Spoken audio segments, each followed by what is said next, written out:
Hi నమస్తే welcome to groups Adda online classes. నేను మీ Shri Venkat sir. అనుకున్నట్టుగానే ఉగాది సందర్భంగా ఏపీ ప్రభుత్వము జాబ్ క్యాలెండర్ అనేటువంటిది ప్రకటించడం జరిగింది. ఈ జాబ్ క్యాలెండర్లో కొంతమందికి నిరాశ ఎదురైనప్పటికి కూడా కొంతమందికి మాత్రం ఇది ప్లస్ అని చెప్పేసి చెప్పొచ్చు అనమాట. అంటే కొన్ని పోస్టులను ఈడు ఎక్కువగా ఇవ్వడము, అదేవిధంగా కొన్ని పోస్టులను తగ్గించడము, అసలు కొన్ని పోస్టులు అనేటువంటివి అసలు ఆ జాబ్ క్యాలెండర్ లేకపోవడం అనేటువంటి జరిగింది. అంటే ఈ యొక్క జాబ్ క్యాలెండర్ అనేటువంటిది కొంతమందికి ఆశాజనకంగా ఉండగా ఇంకొంతమందికి ఈ యొక్క వాళ్ళ యొక్క ఆశల మీద నీరు చల్లినట్టు అయింది. అయితే ఆశాజనకంగా ఉన్నటువంటి పోస్టులు ఏంటి? ఖచ్చితంగా ఈ ఈ యొక్క క్యాలెండర్లో ఖచ్చితంగా విజయం సాధించేటువంటి వ్యక్తులు అని చెప్పేసి ఎవరని చెప్పొచ్చు అంటే నెంబర్ 1 గ్రూప్ 2 అభ్యర్థులనే చెప్పాలి. ఈ గ్రూప్ 2లో 750 పోస్టులు అనేటువంటిది ఇవ్వడం జరిగింది. చాలామంది ఆస్పిరెంట్స్ ఏం చెప్పారు అంటే సార్ డీటీ పోస్టులు లేవు అని కూడా చెప్పారనమాట. తర్వాత మన అదృష్టము బాగుంది అని చెప్పాలి. ఖచ్చితంగా దేవుడు మీకు ఉద్యోగం ఇవ్వాలి అని అనుకుంటున్నాడు కాబట్టే డీటీని కూడా దాంట్లో మెన్షన్ చేయడం అనేటువంటి జరిగింది. కాబట్టి డీటీ పోస్టులు కూడా మనకు ఇవ్వడం జరిగింది. కాబట్టి గ్రూప్ 2 750 మంది ప్రభుత్వ ఉద్యోగులుగా మారేటువంటి అవకాశాన్ని ఈ సంవత్సరం 2026లో ప్రభుత్వం మనకు ఇచ్చింది.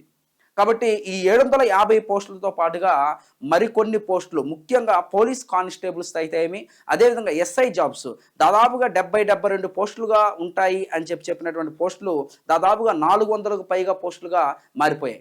కాబట్టి ఎస్ఐ పోస్టులు కూడా అమాంతం పెంచడం జరిగింది. అదేవిధంగా కానిస్టేబుల్ పోస్టులు ఇచ్చాడు. అదేవిధంగా జైల్ వార్డెన్ పోస్టులు కూడా ఈసారి 171గా ఇవ్వడం అనేటువంటిది జరిగింది. కాబట్టి ఈ పోలీసులు కూడా కొంతవరకు సాటిస్ఫై అని చెప్పాలన్నమాట. అంటే మనం అనుకున్నట్టు 6000 పోస్టులు 7000 పోస్టులు రాకపోయినా సరే కనీసం ఆ 3000 పోస్టులు అయినా సరే వచ్చాయి. అదేవిధంగా ఎక్సైజ్ కానిస్టేబుల్ అని చెప్పేసి అంటాం 400 పోస్టులు. అంటే మొత్తం ఈ పోలీస్ డిపార్ట్మెంట్తో ఈ పోలీసు శాఖతో సంబంధం ఉన్నటువంటివి దాదాపుగా 3000 పోస్టుల వరకు కూడా రిలీజ్ చేయడం అనేటువంటిది జరిగింది. కాబట్టి తర్వాత మనం చూసినట్లయితే ఇంజనీరింగ్ డిపార్ట్మెంట్లో కూడా ఎప్పుడు ఇవ్వనన్ని బల్క్ నోటిఫికేషన్లు అనమాట. అంటే 1కి 2 పోస్టులకు 10 పోస్టులకు పరిమితమైనటువంటి నోటిఫికేషన్లు ఈసారి ఎక్కువ పోస్టులతో మన ముందుకు వచ్చారు. కాబట్టి ఇంజనీరింగ్ అభ్యర్థులు కూడా ఇది సువర్ణ అవకాశం అనే చెప్పాలి. ఇంకా డిఎస్సితో నిరుత్సాహపడినటువంటి అభ్యర్థులు ఎవరైతే ఉన్నారో ముఖ్యంగా స్కూల్ అసిస్టెంట్ అనే చెప్పాలి. బిఎడ్ చేసినటువంటి అభ్యర్థులు ఎవరైతే ఉన్నారో ఈ బిఎడ్ చేసిన అభ్యర్థులకి స్కూల్ అసిస్టెంట్లో నిరాశ ఎదురైనా ప్రభుత్వము వారి కోసమే ఇంకొక నోటిఫికేషన్ అనేటువంటిది ఇవ్వడం జరిగింది. అదే వెల్ఫేర్ డిపార్ట్మెంట్లో ఉన్నటువంటి హాస్టల్ వార్డెన్ గ్రేడ్ 2 అని చెప్పొచ్చు. ఇది బిఎడ్ అభ్యర్థులకు సువర్ణ అవకాశము అని చెప్పేసి మనం చెప్పొచ్చు. అయితే విషయానికి మనం వస్తే చూడండమ్మా, ఇక్కడ మనం చూసినట్లయితే హాస్టల్ వార్డెన్స్ అని చెప్పిచ్చారు చూడండి. సోషల్ వెల్ఫేర్ మనకు 93 పోస్టులు అనేటువంటివి ఉన్నాయి. అదేవిధంగా హాస్టల్ వార్డెన్ ట్రైబల్ వెల్ఫేర్లో 48 పోస్టులు ఉన్నాయి. అదేవిధంగా హాస్టల్ వార్డెన్ బీసీ వెల్ఫేర్లో 100 పోస్టులు అనేటువంటి ఉన్నాయి. అంటే ఈ పోస్టులే దాదాపుగా 241 పోస్టులు అనేటువంటివి ఉన్నాయి. ఈ 241 పోస్టులు కాకుండా మరియు ఇవి కాకుండా ఈ సోషల్ వెల్ఫేర్లో ఏఎస్డబ్ల్యూఓ పోస్టు 11, అదేవిధంగా ఏటీడబ్ల్యూఓ పోస్టు 6, అదేవిధంగా ఏడీ పోస్టు 1.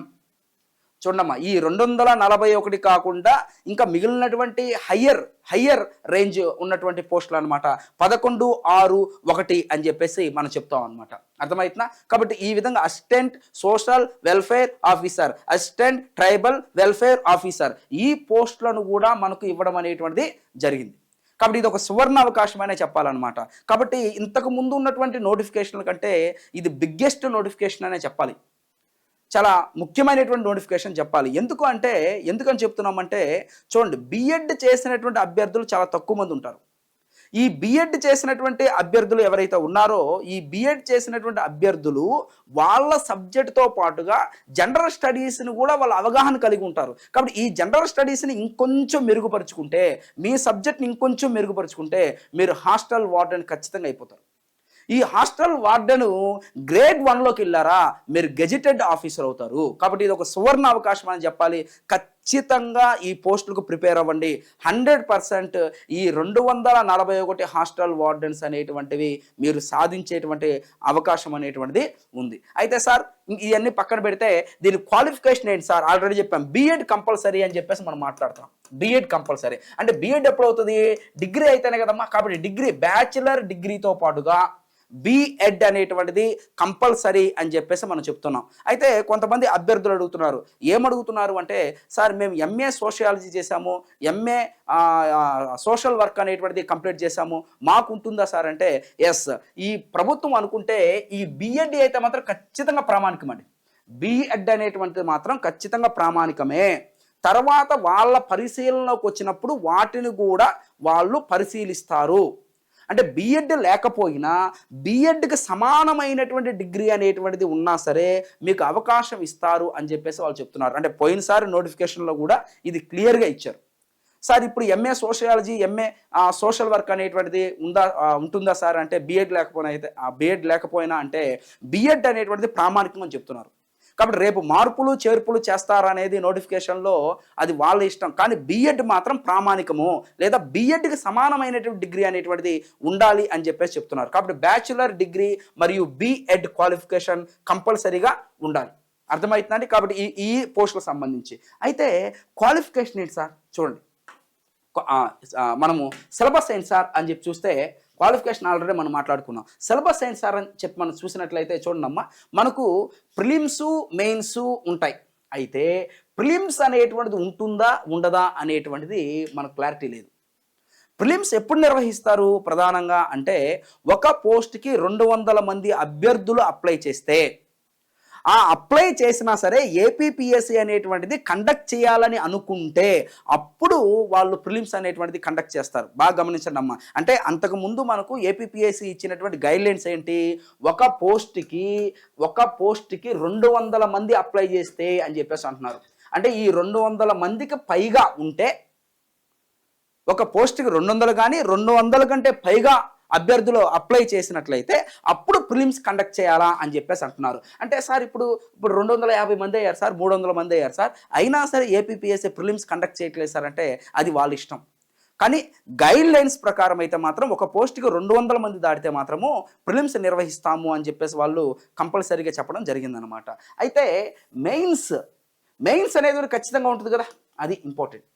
ప్రిలిమ్స్ జరిగినా జరగపోయినా ఒక ఎగ్జామ్ అయితే ఉంటుంది, అదే మెయిన్ ఎగ్జామ్. ఖచ్చితంగా దాన్ని చేసేటువంటి అవకాశం ఉంటుంది. కాబట్టి జనరల్గా మనం ప్రిలిమ్స్ పక్కన పెడితే మెయిన్స్కి సంబంధించినటువంటి సబ్జెక్టులు మనం చూసినట్లయితే మెయిన్గా చూడమ్మా, పేపర్ 1 మరియు పేపర్ 2 అనేటువంటి 2 ఉంటాయి. పేపర్ 1లో general studies and mental ability అనేటువంటిది ఉంటుంది 150 మార్క్స్కి. ఎన్ని మార్కులు అమ్మా? 150 మార్కులకి. నెక్స్ట్ సబ్జెక్ట్ పేపర్ ఉంటుంది. ఆ సబ్జెక్ట్ పేపర్ అంటే ఏది అనేది మనం ఎక్స్ప్లెయిన్ చేస్తాం. ఈ సబ్జెక్ట్ పేపరు 150 మార్కులకు ఉంటుంది. మొత్తం ఎన్ని మార్కులకి? 300 మార్కులకి. టోటల్ ఎన్ని మార్కులకి అమ్మా? 300 మార్కులకి ఈ పేపర్ అనేటువంటిది ఉంటుందన్నమాట. అంటే ఒక్క పేపరే పెడితే, అదే ప్రిలిమ్స్ పెట్టేటువంటి అవకాశం ఉంటే నాకు తెలిసినంత వరకు దాదాపుగా ప్రిలిమ్స్ అనేటువంటిది కండక్ట్ చేయడం అనేటువంటిది కొంచెం తక్కువైనా చెప్పాలి, చేయకపోవచ్చు. అర్థమైతే చేసినా కూడా ఆశ్చర్యపోవాల్సిన అవసరం లేదు. ఒకవేళ చేస్తే దానికి సంబంధించినటువంటి విధి విధానాల గురించి కూడా మీకు ఖచ్చితంగా వీడియో రూపంలో తెలియజేసేటువంటి ప్రయత్నం చేస్తాం, 100% చేస్తాం. అయితే ఇప్పుడు కామన్గా మన పేపర్ చూసినట్లయితే paper 1 general studies and mental ability ఉంటాయి. అదేవిధంగా పేపర్ 2 వచ్చేసరికి సబ్జెక్ట్ పేపర్ ఉంటుంది. మొత్తం కలిపి 300 మార్కులకు ఉంటుంది. ఓకేనమ్మా? మొత్తం కలిపి ఎన్ని మార్కులకు ఉంటుంది అని చెప్తున్నా? 300 మార్కులకి ఉండేటువంటి అవకాశం ఉంటుంది. అయితే ఫస్ట్ పేపర్లో ఏముంటుంది సార్ ఇక్కడ అంటే, మొదటి పేపర్లో మనకు ఏముంటుంది సార్ ఇక్కడ అని చెప్పేసి అంటే చూడమ్మా, ఫస్ట్ పేపర్లో history, polity, economy, geography, general science, disaster management and sustainable development, ఈ విధంగా మొత్తం కూడా చూసినట్లయితే జనరల్ స్టడీస్ ప్లస్ మెంటల్ ఎబిలిటీతో కూడుకున్నటువంటి అంశాలే ఉంటాయి. నెక్స్ట్ తర్వాత సెక్షన్ 2 చూడండి, చాలా ఇంపార్టెంట్. ఈ సెక్షన్ 2లో మనం ప్రధానంగా చూసినట్లయితే చూడమ్మా, సెక్షన్ 2లో మనం చూసినట్లయితే మెయిన్గా ఈ ఫౌండేషన్ ఆఫ్ ఎడ్యుకేషన్ అని చెప్పేసి అంటాం. చూడమ్మా, ఫౌండేషన్ ఆఫ్ ఎడ్యుకేషన్ అని చెప్పేసి అంటాం, చాలా ఇంపార్టెంట్. ఫౌండేషన్ ఆఫ్ ఎడ్యుకేషన్, అదే చూడండి ఎడ్యుకేషనల్ సైకాలజీ అని చెప్పేసి అంటాం. ఎడ్యుకేషన్ సైకాలజీ అర్థమవుతామా? ఎడ్యుకేషన్ సైకాలజీ అనేటువంటిది ఉంటుంది. ఆ ఎడ్యుకేషన్ సైకాలజీతో పాటుగా మనం చూసినట్లయితే చూడండి, ట్రెండ్స్ ఇన్ ఎడ్యుకేషన్ అని చెప్పేసి అంటున్నాడు. ట్రెండ్స్ ఇన్ ఎడ్యుకేషన్ ఈ విధంగా 3 పార్ట్లు ఉంటాయి. మళ్ళీ చెప్తున్నాను చూడండి, చాలా ఇంపార్టెంట్ అయిన అంశాన్ని మనం డిస్కస్ చేస్తున్నాం. సెకండ్ పేపర్లో ఏముంటుంది చూడండి, foundation of education, next education psychology అనేటువంటిది ఉంటుంది. నెక్స్ట్ తర్వాత మనం చూసినట్లయితే చూడండి, 3వ సెషన్లో ట్రెండ్స్ ఇన్ ఎడ్యుకేషన్ అని చెప్పేసి అంటారు. ఈ ట్రెండ్స్ అండ్ ఎడ్యుకేషన్ కాబట్టి ఈ బిఎడ్ అభ్యర్థులు ఎవరైతే ఉన్నారో ఈ బిఎడ్ అభ్యర్థులకి ఆ పేపర్ మీద ఒక రకమైనటువంటి అవగాహన ఖచ్చితంగా ఉంటుందన్నమాట. ఈ అవగాహనను మీరు ఏం చేయాలంటే డిగ్రీ లెవెల్లో ఇంకొంచెం మెరుగుపరుచుకోవాలి. అంటే ఇది ఏ స్టాండర్డ్లో ఇస్తాడంట, డిగ్రీ స్టాండర్డ్లో ఇస్తాడని చెప్తున్నారు. కాబట్టి ఈ డిగ్రీ స్టాండర్డ్లో ఇస్తాను అని చెప్పేసి అంటున్నాడు. కాబట్టి మనం ఏం చేయాలి ఇక్కడ అంటే ఈ డిగ్రీ స్టాండర్డ్లో దాన్ని ప్రిపేర్ అవ్వాలి. అర్థమవుతుందండి? ఎస్. నెక్స్ట్ సార్ ఏజ్ ఎంత ఉంటుంది సార్? ఏజ్ ఎంత? 18 to 42 రూల్ ప్రకారం అయితే 18 నుంచి 42 సంవత్సరాలండి. దేని ప్రకారము? రూల్ ప్రకారం అయితే దీన్ని పెంచేటువంటి అవకాశాలు కూడా ఉంటాయన్నమాట. ఎంత పెంచినా సరే ఈ యొక్క ఏజ్ రిలాక్సేషన్లో +5 అనేటువంటిది ఉంటుంది. ఈ ఎస్సీ ఎస్టీ బీసీ అభ్యర్థులు ఎవరైతే ఉన్నారో, అంటే ఇలా కొంచెం ప్రత్యేకమైనటువంటి వర్గాలకు చెందినటువంటి వ్యక్తులు ఎవరైతే ఉంటారో వాళ్ళకి +3 అని లేదా +5 అని చెప్పేసి ఉంటుంది. ఓకేనండి? ఈ విధంగా మామూలుగా అయితే 18 సంవత్సరాల నుంచి 42 సంవత్సరాలు అనేటువంటిది ఉండాలి ఏజ్. ఓకేనా? ఆ కేటగిరీని బట్టి వాళ్ళు +3 ఇయర్స్ చేయొచ్చు లేదా +5 ఇయర్స్ అనేటువంటిది చేయొచ్చు. ఆ సామాజిక వర్గాన్ని బట్టి +5 చేస్తారండి. నెక్స్ట్ ఇంకా ఉంటుంది కదా, అంటే ఏంటి, దాంట్లో ఉన్నటువంటి ఎక్స్ సర్వీస్ మ్యాన్స్ అని కానీ ఇలా కొంతమంది ఉంటారు కదా, అలా ఉన్నప్పుడు దాన్ని +3 అని కూడా చేయొచ్చు. కాబట్టి ఈ ఏజ్ రిలాక్సేషన్ అనేటువంటిది వాళ్ళ చేతుల్లో ఆధారపడి ఉంటుంది. +3 కానీ +5 కానీ చేయొచ్చు. అయితే జనరల్గా అయితే మాత్రం 18 నుంచి 42 సంవత్సరాల వరకు ఈ వయసు అనేటువంటిది మనకు నోటిఫికేషన్ అంతకుముందు ఇచ్చినటువంటి నోటిఫికేషన్లో ఇవ్వడం అనేటువంటిది జరిగింది. కాబట్టి గ్రూప్స్ అడ్డా ఆన్లైన్ క్లాసెస్ అనేటువంటిది మీకు మంచి ఇన్ఫర్మేషన్ ఇవ్వడం కోసము ఎప్పుడు కూడా సిద్ధంగా ఉంటుంది అని చెప్పేసి మరొకసారి తెలియజేస్తున్నాం. అదేవిధంగా ఈ యొక్క హాస్టల్ వార్డెన్ సంబంధించినటువంటి ఏదైతే కోర్సెస్ ఉన్నాయో ఆ కోర్సెస్ను కూడా మీ ముందుకు తీసుకొచ్చేటువంటి ప్రయత్నం చేస్తాం.